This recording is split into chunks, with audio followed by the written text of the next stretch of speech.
صحبت امروز ما دموکراسی و قالب اون در یه نگاه تازه‌ای به دموکراسی و رابطش به خانواده که واقعا فکر آزادی خواهی و مشورت در خانواده است که شروع میشه. البته بهتون بگم این مدام ما استرچش کردیم چون خودمون چیزمون خانواده است. الان هم که دموکراسی سابجکت هاتیه، اینا رو به همین شوری ربطش داریم ولی مربوط هم هست. به هر حال ایشون در مورد این مطلب صحبت میکنن و اول با چند تا سوال، بعدم اجازه داریم وسط برنامه هم سوال کنیم و سوالا بمونه برای آخر صحبت.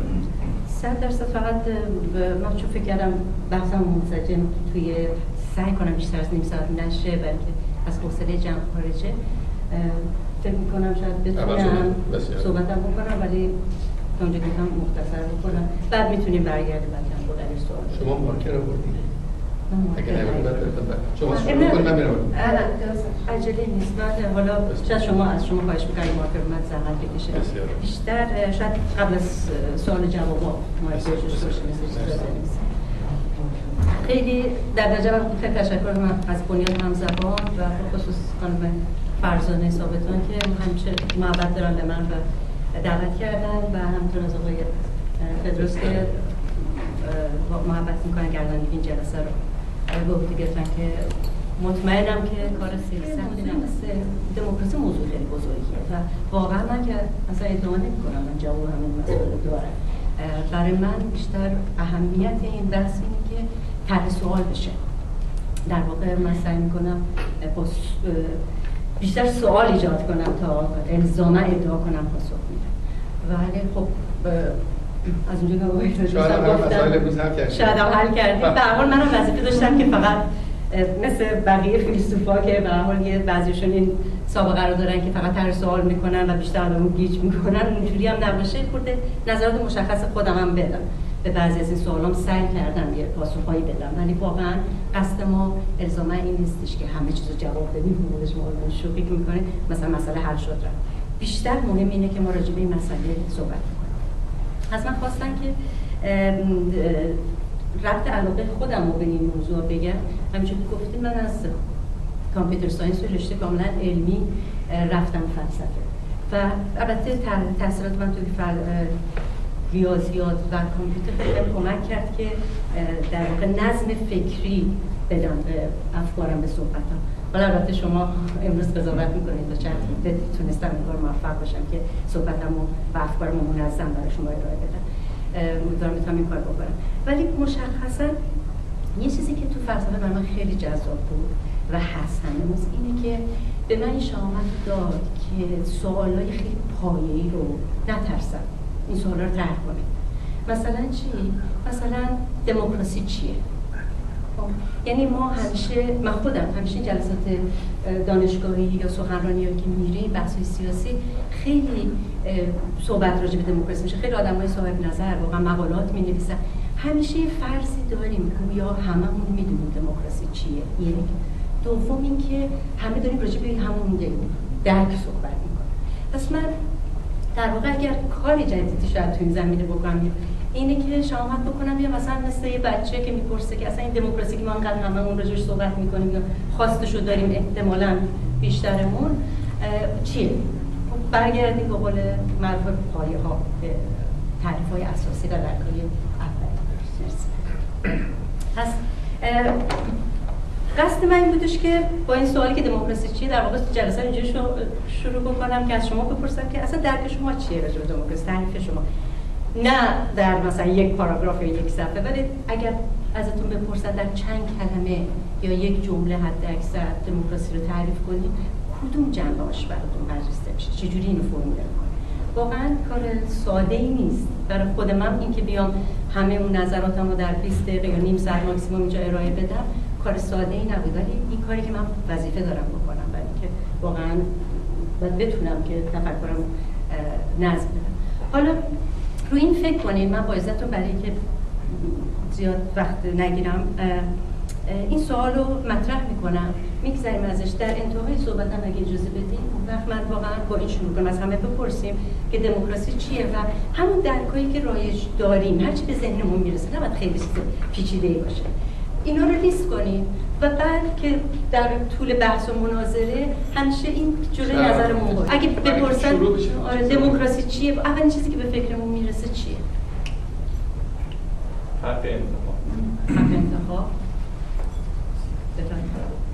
داشتن آزادی تا حدی که آزادی ما مزاحم دیگران و جامعه نشه.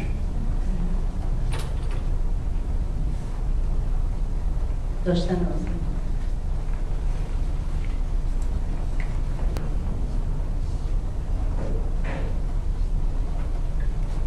Majority rule. رأی اکثریت. رأی اکثریت.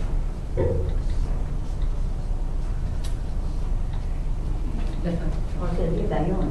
آزادی بیان.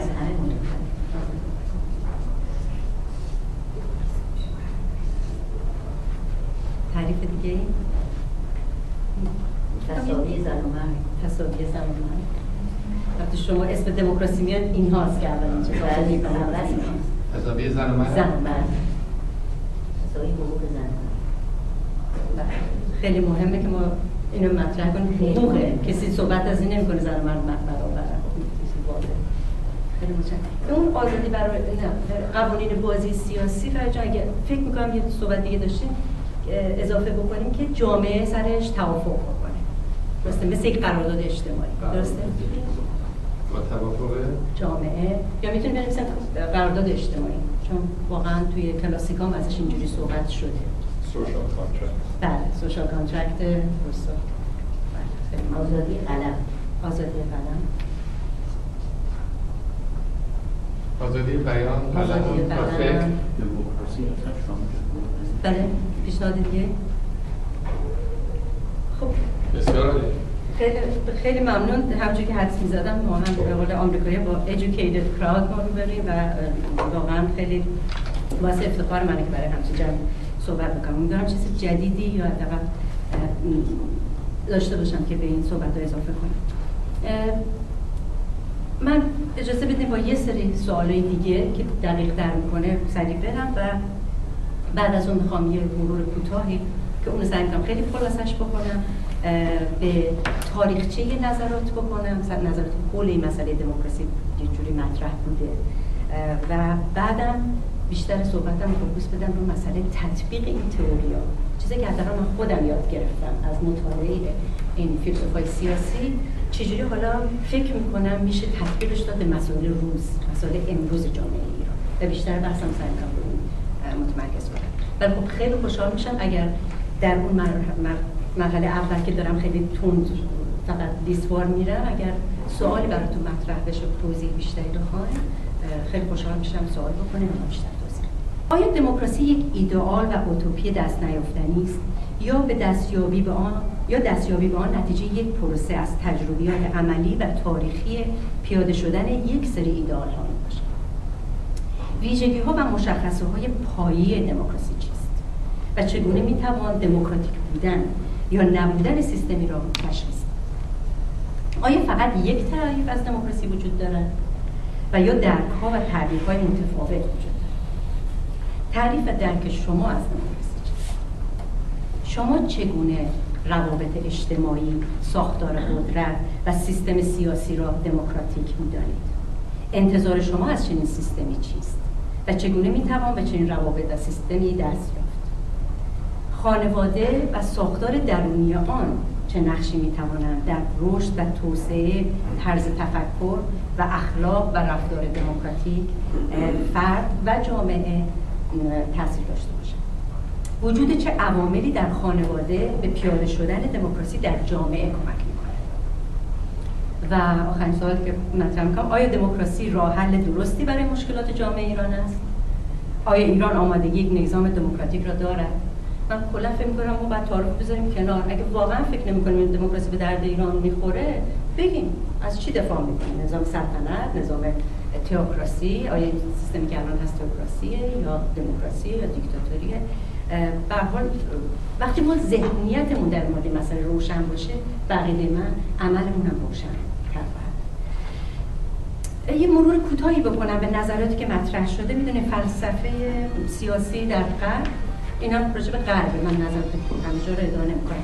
در غرب همیشه به مسئله سازمان‌های اجتماعی، یعنی از دولت وقتی حرف میزنه مسئله سازمان‌های اجتماعی ازشون یاد میکنه که از جمله یکیش دولته، یکی دیگهش خانواده است و یکی دیگهش هم سازمان‌های بین‌المللیه. اینها رو بیشتر بحثی که بوده حول این بوده که چطوری میشه ما توجیه کنیم ضرورت وجود همچین سازمان‌هایی. چرا نگیم که اصلا دولت چرا باید داشته باشه؟ چه ضرورتی داره که دولت داشته باشه؟ یعنی رفتن از اون پایه‌ای این سوال مطرح کردن که اصلا چرا ما باید دولت داشته باشیم و چه ضرورتی وجود داره. خیلی بازم تفکرات غرب برمیگردن مستقیما به مسئله به دوران کلاسیک، یعنی اونا حداقل خودشون رو منبعشون رو میذارن دوران یونان و به اون افتخار میکنن که دموکراسی از اونجا شروع شد. که من فقط یه اشاره کوتاهی بکنم، شاید خیلی از شما بدونید که تجربه دموکراسی در یونان دولت شهری بوده و دموکراسی مستقیم. یعنی بهترین مثالش هم مثلا ممکن خیلی اطلاع داشته باشین محاکمه سقراط. محاکمه سقراط در دادگاهی سقراط محکوم به مرگ میشه که در واقع شهروندهای آتن شرکت مستقیم میکنن. حدود بیشتر از 500 نفر در اون دادگاه شرکت داشتن و با یه رأی مثل اینکه 250 خورده‌ای علیه سقراط و حدود 220 به نفع سقراط رأی میدن. می‌بینیم بازم با یه اکثریت یه ذره بیشتر و سقراط محکوم به مرگ. و یکی از دلایلی هم که سقراط در آخر سر خیلی دوست داشت واقعا راهو براش فراهم کنه، حتی دولت اون زمان که در بره فرار کنه، چون واقعا نمی‌خواستن بکشنش، به ضررشون بود از نظر تبلیغات سیاسی. یکی از دلایلی که سقراط میاره که چرا فرار نمی‌کنه اینه که میگه من رفتم پای همچین دادگاهی، قبول کردم همچین سیستمی و من باید تا آخرم پاش باشم. من نمیتونم برم بگم من این دادگاه و این سیستم دموکراسی رو قبول دارم، وقتی رأی علیه من داد در برم. یعنی این مسئله به قول آمریکایی‌ها میگن هیپوکراسیه. و این نشون میده چقدر سقراط به پرنسیباش معتقد بوده. به هر حال بعد از قرن 17 است که بیشتر بحث‌های فیلسوفای سیاسی رو مسئله دولت شهری، به خاطر که جوامع دیگه بزرگن، دیگه یه شهر نیست که بتونه دموکراسی مستقیم پیاده بکنه. خیلی بزرگن، باید رپرزنتیتیو نماینده داشته باشن و برای بیشتر بحث‌ها سر دولت ملی میشه. سعی می‌کنن توجیه بدن چرا دولت ملی ضرورت داره. از قرن 19-20 به بعد مسئله سازمان‌های جهانی مطرح میشه که بهترین نمونهش سازمان ملل که یه ضرورت داره و در حد به هر حال اینو گاورمنت جهانیه، دولت جهانی این مطرح میشه. تو این بحثا در دوران اخیره که فمینیستا این بحثو مطرح میکنن، خیلی خوب ما راجع به تمام سازمان‌ها صحبت میکنیم، رابطه قدرت و همه چی، ولی هیچ کی نمیاد راجع به خانواده حرف بزنه. چرا ما روابط و ساختار درونی قدرت داخل خانواده رو که اینقدر پایه‌ای زیر سوال نبریم؟ به هر حال این از نظر نکته مهمیه که فمینیستا به این بحثا اضافه میکنن. به هر حال من از خیلی از این بحثا فقط اشاره بهش میکنم. سوال اصلی که اینا سعی میکنن جواب بدن اینه که وجود دولت در اجتماع چه ضرورتی داره و چگونه میشه حدود اختیاراتش رو تعیین کرد. تو این رابطه یکی آنارشیستان که اصلا میگن دولت ضرورت نداره، اصلا چرا ما باید دولت داشته باشیم. دوم جریان فکری مهم لیبرالان که احتمالاً ما راجعشون زیاد میشنویم و نمیدونم واقعا چقدر درکمون دقیقه. برای من جالب بود که ببینم که از همون اول دو تا درک از لیبرالیسم وجود داره. کل نظریش از نظرات بحثای لاک میاد که میگه آزادی باید محور یک وظایف دولت باشه، هدف یک دولت باید تامین آزادی باشه و فقط هم.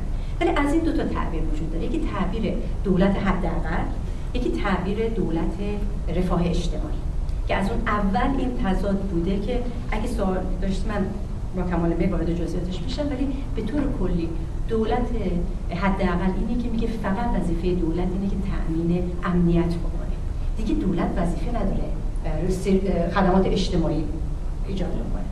یه دولت رفاه اجتماعی میگه که نه، دولت آزادی آدم‌ها به این که غذایش داشته باشن بخورن یا سقف بالا سرشون باشه بستگی داره، اینا به هم تنیده است. اینه که معتقده که وظیفه دولت اینم هست که رفاه اجتماعی ایجاد کنه.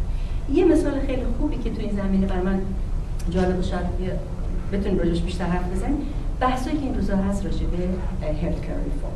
یعنی اگه این بحثا رو دنبال بکنی، برای خود من تا مدت‌ها این حاضر بود، این سوال بود که چرا اینا احساس می‌کنم دو تا درک مختلفه، ولی به این نتیجه رسیدم که به اعتقاد من از این دو تا دیدگاه میاد. یعنی واقعا دیدگاه قوی لیبرتاریانیسم توی آمریکا وجود داره که دولت حداقل اسمال گاورمنت معتقده و میگه بیشتر از اون دولت دخالت تو زندگی آدم‌ها، و یکی دولت هلکر و رفاه اجتماعی که میگه نه هلکر و مثل خیلی از چیزای دیگه وظیفه دولتی رو در اصل کارش میذاره.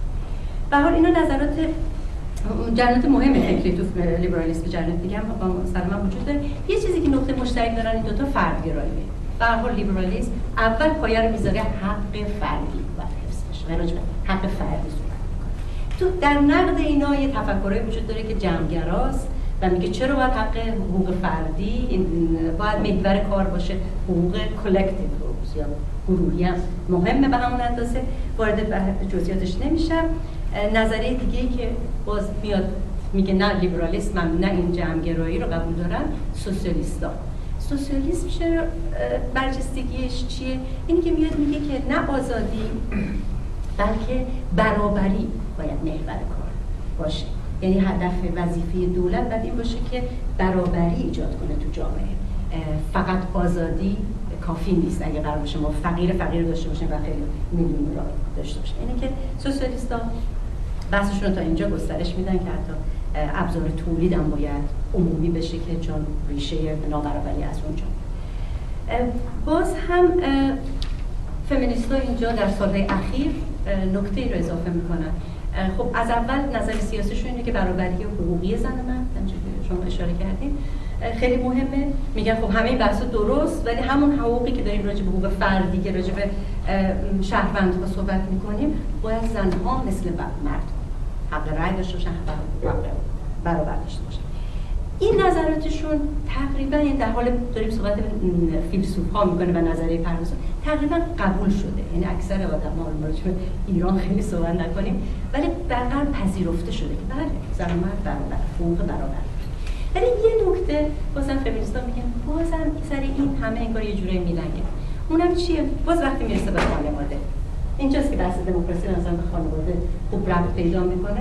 به خصوص از دید فمینیست‌ها میگن که چطور بازم اینها این فیلسوفای سیاسی آدمای گردن کلفت هابز و نمیدونم روسو راجع به همه چی حرف میزنن، ولی سیستم روابط قدرت در خانواده رو زیر سوال نمیبرن، به بحث نمیذارن. و اینه که فمینیست‌ها اینو میبرن زیر سوال. این خودش البته بحث‌های متنوعی دارن و بحث جالبه جای دیگه ان شاءالله، ولی به طور کلی سیستم مرد سالاری رو زیر سوال میبرن و خواهان یه روابطی هستن که بیشتر تعادل و توازن باشه توی دولت. ببخشید یه میزگردمون که داره میاد در مورد همین مطلبه نه؟ در بله، یک میزگرد در 27 سپتامبر پایان داشت توزیع سالم قدرت در خانواده. پنل دیسکاشن خواهد بود. بله خوشحال میشیم. جاش هنوز قطعی نیست که در برکلی خواهد بود یا استنفورد، ولی یکی از این خواهد. اون میزگرده چندین سخنران هستن. ببخشید. خواهش می‌کنم. خیلی من خوشحالم که همچین صحبتی دارین چون واقعا ضروریه. مثلا جان لاک که اینجا بحث میکنه، حالا اگر سوال خواستیم من خودش رو براتون میخونم چون وقت نیست مثلا از خدا بگذرم. یه جایی برمیگرده میگه که اصلا طبیعی ترین و قدیمی ترین سازمان اجتماعی خانواده است و خیلی از این نظر راجع به خانواده اصلا بخشایی داره صحبت و بحث میکنه، ولی خب بازم پای کاش که میرسه راجع به آزادی و اینا صحبت میکنه هیچ اشاره‌ای نمیکنه به اینکه خب این روابط درون خانواده چی؟ آیا اونا نباید دموکراتیک بشه؟ اونا نباید بحث بشه که میتونه چه روابط بهتری جایگزین روابط سنتی بشه؟ به هر حال با اجازهتون من فقط اشاره میکنم به این فیلسوفی که من مطالعه کردم و فکر میکنم که مطمئنم خیلی زیادن و خیلی خوشحال میشم بشنوم اگه شما علاقه داریم به نظر تئوریسیانی که تئوریاشو با ما در میون بذاریم، ولی من فکر می‌کنم اینا خیلی پایه‌ای هستن چون ما واقعا اگه راجع به دموکراسی حرف میزنیم به هر حال اگه نگیم 100% غربیه، به هر حال در غرب چند قرنه که این داره پیاده میشه و ما باید حداقل نظرهای خیلی اولیه و پایه‌ای که راجع به این مسئله در 200-300 سال گذشته بحث شده رو باش آشنا باشیم، دقیقاً با اون خیلی هایلایتاش به قول معروف، که بعد بتونیم حالا راجع به کشور خودمون فکر کنیم و هیچ کس هم فکر نمی‌کنم الان فکر الگو برداری و بحث الگو برداری کنه، ولی خیلی به نظر من کمک میکنه به فکر کردن ما اگر با این نظر آشنا بشه. من کدایی دارم از هابز، تامس هابز، ژان ژاک روسو، جان استوارت میل که فرانسوی بوده، روسو فرانسوی بوده، میل و هابز انگلیسی بودن و لاک، جان لاک، که اینها اهمیت هابز و لاک از این نظر، اگر شاید بعد از شما بدون اینا، قانون اساسی امریکا بیشتر بر اساس ایده ها و تئوری‌های هابز و لاک و برای همین یکی از بهترین قانون اساسی هم هست که میگن در غرب هست، وجود داره. اگه میخوایم اون رو بهتر بفهمیم پس خوبه که نظریه اینا و بحث‌های موقعشون هم مرور کنیم. برای همین من فقط از این اسم بردن اسم اینا میگذرم با اجازهتون و میرم سر اینکه خب حالا این تئوریا چه نکاتش به نظر من برجسته اومد، تعبیر من مثلا و بعد بریم سر اینکه حالا چجوری میشه این نکات تئوریک رو به شرط امروز ایران تطبیق بشه. چند تا نکته که خیلی مهمه، همونطور که دوستان فرید اشاره کرد، همه اینا به نظر میرسه که از دموکراسی که حرف میزنن به عنوان قرارداد اجتماعی حرف میزنن. وقتی که میگیم قرارداد اجتماعی اهمیتش چیه؟ یه قرارداده که دو طرف یعنی شهروند و دولت داوطلبانه واردش میشه. اصلا خیلی مهمه که ما اینو بدونیم که تعریف قرارداد اجتماعی اینه، یعنی که اگه شهروند نخواد وارد همچون رابطه بشه با اون دولت خاص میتونه بیاد از اون قرارداد بیاد. اینو از هابزش گرفته، لاک، روسو همه به صورت قرارداد اجتماعی میبیننش و تعریفش میکنن. حالا درکش ممکنه تو جزئیاتش فرق کنه، ولی این دو طرفه بودن تعهد خیلی مهمه. یکی از به نظر میاد پایه‌های نظریات این نظریه پردازانه در مورد دموکراسی و از این نتیجه گرفته میشه که تعهد متقابلی رو تعریف میکنه. یعنی چی؟ یعنی اگه شهروند آزادی داره در جامعه، چیزی که ما همه آرزوشون می‌کنیم، حرفشون میزنیم، مسئولیت هم داره. یعنی دیگو به قول آمریکایی هندل نه. ما نمیتونیم راجع به آزادی فقط حرف بزنیم بدون مسئولیت. و مطمئنم خیلی از شما که سیتیزن آمریکا باشین، سعی کرده باشین این حق انتخابتون رو در واقع میتونید رأی بدید و برید در رأی بدید، می‌بینید که چه کار مشکلیه. چون رأی دادن فقط نیست که بین اوباما و مکین انتخاب بکنید. خیلی از این پروپوزیشن ها که میشه اینا قانون و اینا میمونن، اوباما و مکین عوض میشه ولی قوانین میمونن.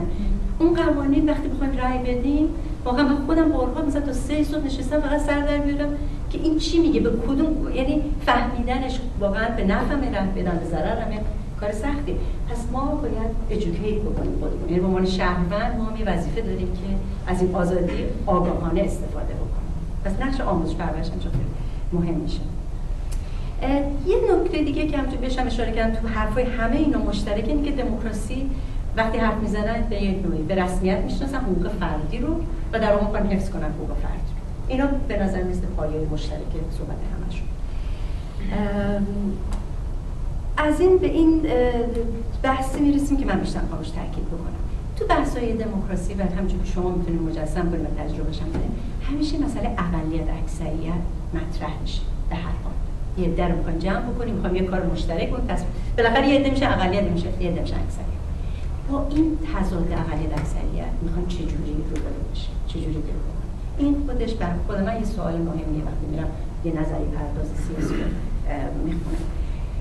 چیزی که تو تمام این نظریه منو خیلی تحت تاثیر قرار داد، نظرات جان استوارت میله در کتاب آن لیبرتیش یه بحثی میکنه که من حداقل جای دیگه نشده بودم. وقتی که میاد راجع به دموکراسی حرف میزنه، خلاصه بگم این لاک مثلا قرن 17 بوده، روسو مثلا 18 بوده، میل قرن 19 بوده، یعنی خود این جلوتره، سیستم‌های دموکراتیک رو خود دیده. میاد میگه که اوکی وقتی که دیکتاتوری بوده، خب همیشه مردم شهروند فکر می‌کردن که اصلا دولت مال ما نیست دیگه، فوقش از حق و حقوقشون که حرف می‌زدن یه چیزی بوده که ما محدود کنیم حقوق این چیز، قدرت این دیکتاتور. ولی وقتی که دموکراسی دیگه مگه قرار نیست دموکراسی داشتیم فکر کنم اینجا نداشتیم. نه من خواستم فکر کنم تو صحبت آمده حکومت مردم بر مردم یکی دیگه از تعریف‌های دموکراسی. درسته؟ میگه که اگر قراره که دموکراسی حکومت مردم بر مردم باشه، حالا آیا این توجیه پذیره که این دولتی که ما انتخاب کردیم بره بالا، این بر اساس نظر اکثریت زور بگه به اقلیت؟ و اینجاست که مسئله دیکتاتوری اکثریت مطرحه. این برای من یکی از مهمترین نکاتی بود که من باش روبرو شدم، برای که شاید به خاطر اینکه ما تجربه 30 سال حکومت جمهوری اسلامی رو داریم. من کاری ندارم به این که واقعا مثلا 90% مردم تو ایران مسلمانن یا 99%. من اصلا میگم فرض کنیم 99% مردم تو ایران مسلمانن. آیا اون 1% حق دارن؟ حق زیست دارن؟ یا اینکه ما میتونیم به ادعای اینکه 99% مسلمانن و اینجوری فکر میکنن حق اون 1% رو بخوریم؟ من فکر میکنم چیزی که من از این جان استوارت میل یاد گرفتم این بودش که ما دموکراسی هم باید در مقابل دیکتاتوری اکثریت خودش رو در واقع حفاظت کنه، یعنی آگاه باشه که همچین خطری وجود داره و محافظت کنه. از این ایده من اینجوری نتیجه میگیرم راجع به شرایط ایران. معتقدم یکی از مهمترین سوء تفاهم‌های یا بدفهمی‌هایی که در درک ما از دموکراسی وجود داره اینه که خیلی از ما شاید فکر کنیم دموکراسی برابریه با دیکتاتوری اکثریت. خب دوم اینکه خطر دیکتاتوری اکثریت خیلی قویه. مطمئنم همه ما یه جورایی متوجه شدیم تا حالا که همون ادعا حالا درست هست یا نه که تو این 30 سال شده که اکثریت مردم امت ما مسلمانن، پس زنهای ما باید چادر سرشون کنن، حتی زنهای مذاهبی که خود اونها قبول دارن، مثلا لامذهبای بیدینها و اون مذاهبی که اونها قبول ندارن اصلا بذاریم کنار. مذاهبی مثل مسیحیت، مثل یهودیت که خودشون قبول ندارن، دینهای خدایی هستن و رسمی هستن، چرا باید زن مسیحی چادر سرش کنه اگه چادر یه چیز اسلامیه؟ سوالی که من فکر میکنم واقعا تو این 30 سال برای ما خیلی برجسته باشه همینه که آیا حتی اگر 99% از جامعه ما مسلمان باشن، آیا به رسمیت نشناختن حقوق اقلیت 1% جایز است؟ مثال حجاب اسلامی و مثال این که کلا چرا همه ایرانی‌ها باید بر اساس قوانین اسلامی رو رعایت کنن و اگه نکنن بر اساس قوانین اسلامی مجازات بشن حتی اگر مسلمان نیستن. اینا رو که می‌بینیم واقعیت هست، بعد در میگه اون درکای خیلی کلاسیک می‌بینیم که تضادایی از اونجا وجود داره. از زاویه حق فردی بریم جور در نمیاد، از زاویه حق اقلیت بریم جور در، حقوق بشر هم که جای خودش. پس این فکر می‌کنم یکی از مهمترین مسائله که کلا تجربه تاریخ هم که این دیکتاتوری اکثریت بوده که خیلی نمونه‌هایی که هممون باهاش آشناییم مثلا فاشیسم. درسته؟ ما الان هیچکی نمیگه من فاشیستم من نازیم، ولی واقعیت اینه که اینجوری نبوده. این دولت اگر اکثریت مردم آلمان طرفدار فاشیست نبودن که اینا قدرت نمیگرفتن. اگر ایتالیا فاشیست نبودن که نمیشد که اینا پس واقعا یه اکثریتی در یک مقطع زمانی طرفدار اینا بودن. آیا کارشون رو درست میکنن جز فقط به خاطر به صرف اینکه اکثریت بودن؟ پس اینا رو ما فقط راجع به یه عده بد حرف نزنیم، اینا یه واقعیته. الان بیایم برای آیندهمون که فکر میکنیم از الان ما سیستمی رو تعریف کنیم که در مقابل اینا حفاظت داشته باشه. از الان بگیم مثلا 1%. من یادم وقتی که ایران بودم این مسئله حجاب اسلامی اجباری شد و من واقعا فکر کردم که حالا من از خانواده مسلمان زاده میام، شاید خیلی از فشارهایی که اقلیت‌های مذهبی لمس کردم من لمس نکردم، ولی من اصلا انتقاد نداشتم به اون عقاید اسلامی که اونا میگفتن. ولی من گفتم اگر من بابا 1 نفر زن ایرانی باشم نخوام چادر بذارم، چرا من باید بذارم؟ یعنی اصلا من نمیخوام وارد این بحث بشم که اکثریت چی میگه. اگر از این زاویه بهش نگاه کنیم می‌بینیم که واقعا خیلی جای سوال داره. پس راجع به جنبش الان کوتاه بکنم. 2 تا نکته خیلی جلب توجه من میکنه این جنبش سبز. من سوال میکنم، من واقعا نمیخوام ادعا بکنم اونقدر ما در خودم نمیدونم که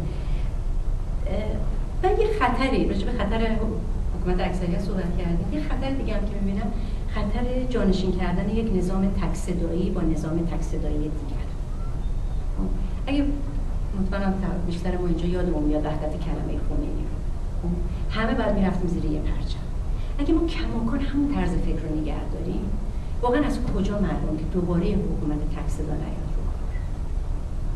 در مقابل این سوالی که برای من این مطرحه اینه که آیا جنبش سبز یه جنبش کثرت‌گرا و چند صداست یا انحصار طلب و تک صدا؟ آیا خواست جنبش جامعه‌ای تک رنگ است یا به استقبال جامعه‌ای رنگین کمان می‌رود؟ 2 تا مثال می‌خوام اینجا ببرم، دعوت می‌کنم اگر شما موافق باشین روش بحث کنیم. یکی مثالی که همینجا ما تجربه کردیم در حمایت از جنبش سبزسفید. من خودم واقعا مثل خیلی از شما خیلی هیجان زده شدم و هستم و خوشحالم همچین اتفاق افتاد تو ایران. ولی یه تجربه که ما کردیم دعوا سر پرچم بود. واقعا دلم میخواد که اون رو بتونیم با هم صحبت بکنیم، چون من تو خودم این تضاد رو حس کردم. از طرف من دفاع از دموکراسی میکنم، آزادی بیان، هر کسی حقی داره. از این طرف دیگه میگم اون پرچم شاهنشاه سلطنت طلبه، اون مجاهده، اون نباید بیاد. واقعا از خودم این سوال کردم وقتی رفتم شب خونه که چقدر من حق دارم که بگم چون تو سلطنت طلبی که من واقعا هیچ شباهتی فکری بین خودم و سلطنت طلب نمیبینم، ولی مگه من نمیگم دموکراسی؟ مگه من نمیگم دوستمون این آزادی رو من فقط برای خودی میخوام؟ یا وقتی میگم دموکراسی هر کسی حق داره، خب اونم حق داره بیاد اونجا اگه دلش میخواد بیاد از جنبش سبز دفاع کنه و این به این پرچم اعتقاد داره. حالا این واقعا دلم میخواد که نظر شما رو بدونم، ببینم شما در این مورد چی فکر میکنید. یکی دیگه مسئله فقط رنگ سبزه که آقای گنجی در سازمان ملل، اعتصاب غذایی که آقای گنجی رهبری کرد جلوی سازمان ملل، من خب اونجا نبودم، نمیدونم اگر کسی از شما بوده یا اطلاعات دقیق دارین خیلی خوشحال میشم. من فقط اخبارش رو دنبال کردم، چند تا مقاله خوندم، به نظرم اومد که بعضی‌ها این حرکت نقد کردن که خیلی انحصار طلبانه بوده، نمیذاشتن هر کسی بیاد، هر پرچمی باشه، میگفتن فقط رنگ سبز باشه. ولی چیزی که برای من سواله همینه که واقعا ما دنبال جامعه رنگین کمان، به دنبال جامعه‌ایم که دوباره باز بگیم که اگر این پرچم رو قبول دارید و اگر این گفتمان رو قبول دارید شما بخشی از این جنبش دموکراتیک هستید، وگرنه اقلیتید یا هر چی در واقع نمیتونید هیچ ادعایی داشته باشید. روش صحبت آقای گنجی شد، صحبتم یه جوری با این میخوام نکته آخری که میخوام بگم مسئله مفهوم خودی و غیر خودی. واقعا آقای گنجی خیلی استفاده میکنه خودی و غیر خودی. من واقعا جزئیات سیاست داخلی اونجوری دقیق دنبال نمیکنم، اگه اطلاعی داریم واقعا اونجایی ما میتونیم نشون بدیم که واقعا یه سیستم دموکراتیک میخوام که به حق همه احترام میذاره، آزادی بیان، حقوق برابر زن و مرد و آزادی فکر و قلم، که در واقع این حق رو برای مخالف خودمون قائل باشیم.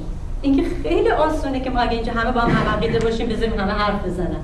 تمام مسئله اینجاست که دموکراسی راجع موقعی که اتفاقا وقتی ما با هم عقیده نیستیم، اختلاف نظر داریم، اختلاف سلیقه داریم، اجازه بدیم حرف بزنیم. و آیا واقعا اجازه داریم؟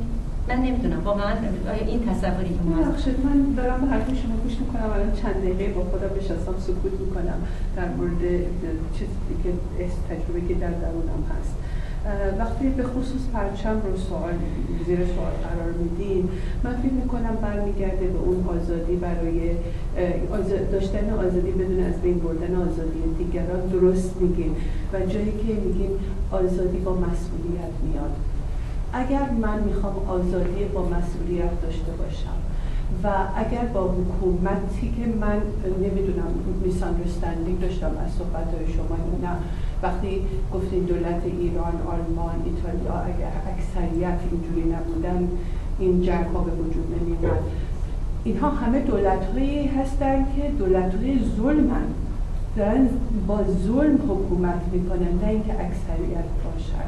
و منی که معتقد به آزادیم، اگر میشنوم که پرچمی باعث میشه که بهانه دست این اقلیت بده که جوانای بیگناه ما رو بکشن، من از این آزادیم در خارج از کشور با مسئولیت برخورد میکنم که بهانه دست اون ظالم ندم بیشتر از اون چه که دارم. و این چیزی که به نظر من باید یکی از ویژگی‌های دولت آینده دموکراتیک ایران باشه اگر ما همچین دولتی داشته باشیم. دموکراسی 100% حقوق فردی و حقوق گروهی رو، حقوق اقلیت‌ها رو باید حفظش و تضمین بکنه. دموکراسی باید حقوق دیگری یا غیر خودی مخالف رو تضمین بکنه. و به نظر من شخصا هم برابری و هم آزادی رو میتونه در دست کار بذاره. یعنی اینو به نظر من با هم تناقضی نداره. و دیگه آخرین صحبتم به همین جنبش الانه که واقعا من سوال میکنم که آیا ما برای حاکم کردن یک گفتمان تلاش میکنیم، جنبش سر، جنبش نسل آینده، یا باید صحبت از فضاسازی باشه برای چند صدایی و تبادل گفتمان. و دموکراسی خواهان جامعه رنگین کمانه یا خواهان جامعه تک رنگ. به هر حال میتونیم با هم صحبت بکنیم و ممکنه نظرات مختلف. من فکر میکنم شخصا که جامعه کثرت‌گراست جنبش سبز ها، ولی خب حالا راجع به هر کدوم از این موضوعی که علاقه داشتیم خیلی خوشحال میشم. شما نظرتون چیه؟ ببخشید من این دفعه میشه از موضوع به فکر من رسید الان که سیستمی باشه که از حقوق بشر دفاع کنه. Universal right, human rights بکنم دیفاین شده باشه و هر سیستمی که بیاد بگه حالا اقلیت‌ها یه سری بیسیک رایت دارن که 100% مثلا اون بیاد که human rights معقول بکنه. خیلی عالی. برای من دفینیشن اصلی دموکراسی باید خیلی جامع‌ترین به نظر من هست. خیلی عالیه. یه چیزی که داره هیومن رایتس راجع به حقوق فردی حرف میزنه. من تو میگم به این میشه اضافه کرد و از حقوق اقلیت‌ها، یعنی جمع‌هایی که تو اقلیت قرار می‌گیرن هم بهش اضافه کرد. دنبال کرد از این نظر یه سری اون نظر جمع‌گرایی که کلکتیولی هم ما میتونیم مثل حقوق داشته باشیم و اون حقوق باید حفظ بشه. خیلی بحث جالبه. خیلی نقد کردن، یه سری نقدها کردن به اعلامیه جهانی حقوق بشر. من شخصا موضوعم اینه که جای چیز هست، بهبود هست. نقدها رو باید شنید و چون میدونیم مال 50 سال پیش بوده میشه با یه سری اعلامیه بهتر، ولی عالیه. خیلی به نظر من. دوستان یه سوال ازتون بکنم. ادامه بدیم الان به سوالات. میخواید یه بریک بگیریم یه 15 دقیقه صحبت کنیم؟ ادامه بدیم. من خواستم از شما سوال کنم که اگر حقوق شما با حقوق من در تضاد بیفته موقع چی؟ یعنی حقوق بشر شما ممکنه مثلا یک بخشش آزادی پرچم باشه و منتها پرچم من خیلی شما رو چیز میکنه، یعنی با تمام ولی سیستم شما در تضاده. مثلا که حتی ممکنه جون شما رو به خطر بندازه به خاطر اینکه یا جون اونایی که تو ایران به خطر بندازه. اون موقع چجوری این رو سال حلش میکنه؟ یه مسئله مثل حقوق پرچم دقیقاً مثل حق اساسی نیست. اون برمیگرده به اصطلاح freedom of expressions که هر کسی میتونه پرچم خودش رو دست بگیره و هیچ شخصی به هیچ شخصی نمیتونه بگه. نظر من این حق اساسی است. خیلی مسئله برای من اگر مسئله خود سرمون باشه خیلی مهم هست. درست. و برای یه عده حق مسلمشونه، یه عده دیگه از نظر اخلاقی باید منتقد نیست. چجوری این مسائل توی همچین سیستم‌های حل خواهد شد؟ اگه رو همین مطلب می‌خواید صحبت کنیم بفرمایید. اگه نه بفرمایید. رو همین مطلبه. بله خیلی به سوالی که ایشون کردن. ببینید در منشور سازمان ملل که متجاوز از 150 مملکت امضا کردن، این مسئله حقوق بشر رو جنریک مطرح کردن. یعنی کار ندارن که یه مملکتی حکومتش کمونیستیه، دیکتاتوریه یا دموکراسیه یا آلاگارکیه یا هر چی. یه سری بیسیک هیومن رایتس در اونجا مطرح شده که هر حکومتی باشه باید به اینها احترام بذاره. رایت ادویکیشن به هر بچه‌ای دادن، رایت فریدم آف اکسپرشن به هر مذهبی دادن. ببینید چی میگم. و تمام اینها خیلی مفصل در اونجا مطرح شده و ممالک مختلف اینو امضا کردن. حالا هر حکومت سیاسی یا شامل دولت ایران، بله شامل دولت ایران، دولت ایران هم اینو امضا کرده و خیلی دیگر از دول دنیا همونطور که می‌دونید 7-8 تا مملکت هستن که حکومتشون دیکتاتورشیپه و خیلی زور به مردم میگن و حق مردم ریکگنایز نمی‌کنن، ولی اینا اینو امضا کردن. یعنی چیزی که به نظر من مهمه اینه که مردم هیومن رایتشون رو احترام بذاره، هر حکومتی میخواد باشه. یعنی برای من فرق نمیکنه که سیستم آلاگارکی باشه یا دموکراسی باشه، ولی که خود آمریکا که سیستم